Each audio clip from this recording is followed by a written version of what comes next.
Hey everybody, Livingston here. Today we're jumping into the Twilight Zone once again, and this time it's episode 16, The Hitchhiker. Came out January 21st, 1960, 63 years ago.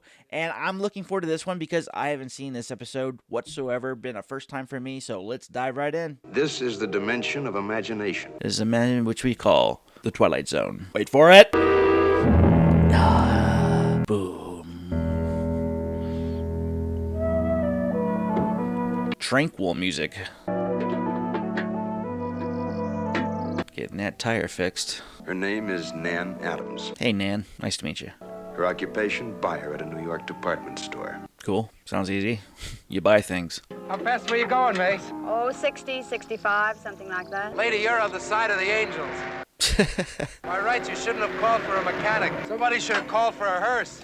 Oh, wasn't that bad. Just follow me into town, miss. I'll see if I can fix you up with a new tire. Minor incident on Highway 11. Highway 11. But from this moment on, Nan Adams' companion on a trip to California will be terror. Going my way. Just ignores him. It's kind of rude. Commercial. 260, whole thing comes to $29.70. It's cheaper than a funeral, isn't it? Yeah, it is. Hey, it's him again. Anything wrong? Yes. No. There's somebody in my mirror. I was just looking at that hitchhiker. What hitchhiker? What hitchhiker? He's gone now. I guess he got picked up. Probably. Funny, though, I saw him a little while ago while you were changing the tire. You didn't see him? He was right He there. probably got a lift right after we passed him. Didn't really pass him. He was like right there beside your tow truck. Have a nice, safe trip. Thanks. Rayton batteries. Tubeless tires. The future is now. Hey! You scared me there, buddy. Whoa. Look at the road. Saw him again 50 miles further on, and then again on the long, straight stretch through Virginia. Wouldn't you just stop at that point and go, alright, dude, get in. What's up? What's going on? Just a shabby, silly-looking scarecrow man. I shouldn't even think about him at all, but it's the coincidence of the thing. Wherever I stop, I see him. There he is again. He's ahead of me. Just quiet. A feeling that things are a little wrong. Yeah, I can sense that. I like that they actually got somebody in the car and filmed her. It was probably cheaper too, but back in the day they used to do it like on screens and stuff. Guy'd be a fool hitching a ride on a turnpike. Miles and miles of straightaway and practically no speed limit. Huh. There had to be a speed limit. Maybe there wasn't back then. I don't know. Maybe that's the reason why we have speed limits. Because we didn't have them at some point. We're like, you know what? People are going way too fast. We should probably slow them down a little bit and put some speed limits. Most cars wouldn't want to pick up a guy for that long a ride. You didn't see anyone hitching, did you? No, Yeah. No one like that. Every time I turn around, he's right there. Jello's 15 cents in the background. So is pie's 35 cents. I was just thinking Yes, how good it's going to be able to stop driving. I bet. I hate that car. Well, yeah, I definitely see it in your face. Slow it down. What's the trouble? You'll have to wait a minute, miss. Truck's ahead. Oh, he's going to be right there. Let him in. See what the deal is. Heading west. No! Oh, breaking the law. Where are you going? Another direction. Down another road. Oh, there he is again. So what's the deal in this episode? Who is this guy, really? A memory? She almost got into an accident at the very beginning of this episode, so... Did she get in an accident and we just don't know that she did, or... I don't know. And why did she just all of a sudden stop in the middle of the railroad? Uh-oh. Come on. Hurry it up. There you go. Close one. He's right there in front of you again, isn't he? Or did something dawn on you? He's gone. Now the fear is no longer vague. It has a form. He was beckoning me. That thin gray man in the cheap, shabby suit, he was beckoning me. Beckoning. No one says beckoning anymore. He wanted me to die. I know that now. So death is following her? I don't know if I should turn around and go back to New York. I'll go on ahead. You can crash going either way. You know? Driving through plains, driving through the desert, unspeakably nightmarishly alone. She makes traveling seem horrible. I don't know what to do. I just don't know what to do. Yep.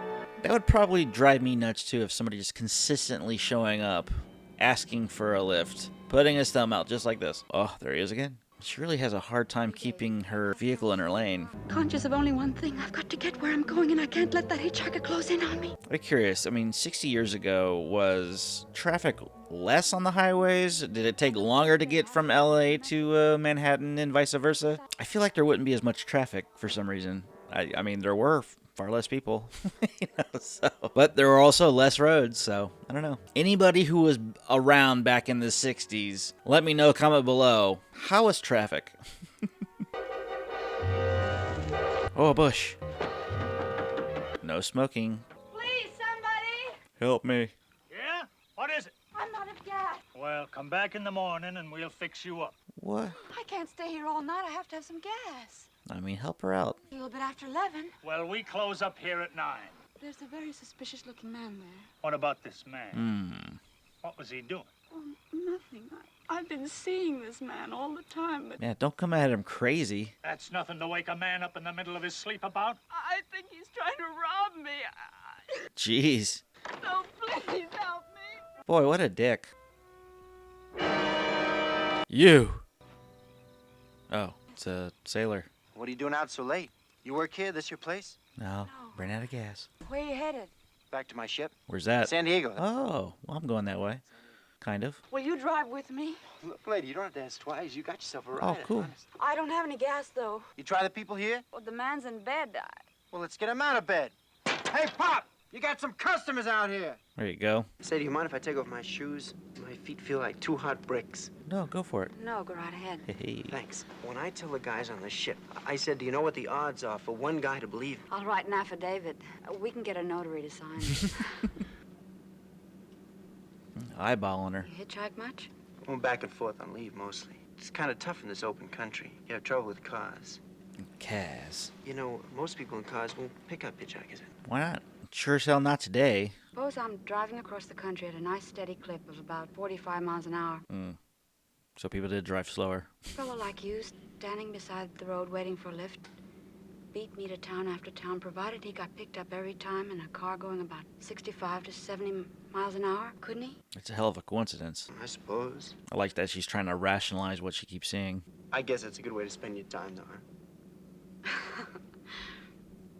He's sitting awfully close for such a big car. Oh, there he is again. Whoa. What's going on? What's the matter? What are you trying to do, run us off the road or something? Thin, kind of gray-looking man? I didn't see nobody, nothing. You should probably let him drive so you can get some shut-eye in the back seat or something. Uh-oh. She's getting a very determined look in her eye. What are you gonna do now? Look, lady, maybe you better let me drive, huh? Yeah, good idea. You must have seen him that time. I didn't see anybody. What were you trying to do? Hit him? I was trying to hit him. What? It's kind of mean. I was trying to hit him. I thought maybe if I could kill him, I could make him stop. Damn. You'll have to excuse me. You can't go. You understand that? You just can't go. Damn. I'll take you all the way into San Diego. I'll drive you right to the docks. I promise. I really like you very much. As a matter of fact, that's why I picked you up, because I liked you. Really. Oh. Please? Now you're giving him reason to stay. Does she mean it? Probably not. Sorry, ma'am. Please. But I've been seeing this man. He's been following me all the way across the country, and if you could only help me and just... I'll let you drive. What you need is a good night's sleep. You don't need a boyfriend. Seems like a nice guy. Even though he's kind of creeping on her in the car a little bit. Oh, don't go! Don't go! What's next? Now I'm outside of a diner near Tucson. There's a payphone outside, and I'm going to call home. Interesting that she's doing her own narration in this instead of Rod Serling. A warm, familiar voice so I won't lose my mind. Who is she calling? The telephone number is Trafalgar 41098. Oh, what a number. Hello? Hello, Mother. This is Mrs. Adams' residence. Who's this? This is Mrs. Whitney. Is this Trafalgar 41098? Yes, it is. Where's my mother? Where's Mrs. Adams? She's still in the hospital. What do you mean she's in the A hospital? nervous breakdown. There's nothing the matter with my mother. What do you mean a nervous breakdown? Well, it's all taken place since the death of her. What? What do you mean the death of her daughter? Boy, that's gotta flip you out a little bit. Nan was killed just 6 days ago in an automobile accident in Pennsylvania. A tire blew out and her car turned over. She did die. So everyone she's been talking to, been seeing, I mean, did they die or were they real people? Was this even a real... I don't know. It's as if someone had pulled out some kind of a plug in me and emotion, feeling, fear has drained out. Huh. And now I'm a cold shell. That's interesting. I'm conscious of things around me now. The vast night of Arizona. Ahead of me stretch 1,000 miles of empty mesa. Somewhere among them he's waiting for me. Somewhere I'll find out who he is. I'll find out. He should be like right down the road. He's been showing up. For the first time, looking out at the night, I think I know. I'm curious, if the guy stuck around with her, would she have driven to San Diego and made it there and been a real person? And I don't know. He's next to, he's in the back seat. I believe you're going my way. So he's death. She was driving to California, to Los Angeles. She didn't make it. Yeah. It was a detour through the Twilight Zone. Interesting. Well, that was episode 16, The Hitchhiker of the Twilight Zone. I enjoyed this episode. Very fun story. I like the fact that they had this crazy lady going across country, slowly kind of losing her mind as she's seeing this hitchhiker who happens to be Death. And Death is just kind of waiting and being patient with her as she kind of comes to terms with the fact that she died. She did not make it. She was actually dead in the very first shot of this episode where she was in Pennsylvania getting her tire changed. Now, that's one of the things that's very interesting about this episode that I wish they kind of cleared up a little bit was the people she kept meeting. I mean, she had that guy who was changing her tire at the very beginning. You had the Navy sailor who, kind of hitched a ride with her to head on off. And, they had moments. And she actually was very willing to drive him all the way to San Diego just to have some company so she would kind of keep her head straight and not be alone on her journey to California. But, she kind of showed her hand there, being a little crazy and not completely there, and he just didn't feel safe and bailed. My question is, were these people actually people who were still living and they were just talking to a ghost and they didn't realize it? Or was she a ghost and everyone else was a ghost and they're all kind of going towards their afterlife? I think that would have been a cool little concept there too as well. But I don't know. Let me know. Comment below. Did that bother you any?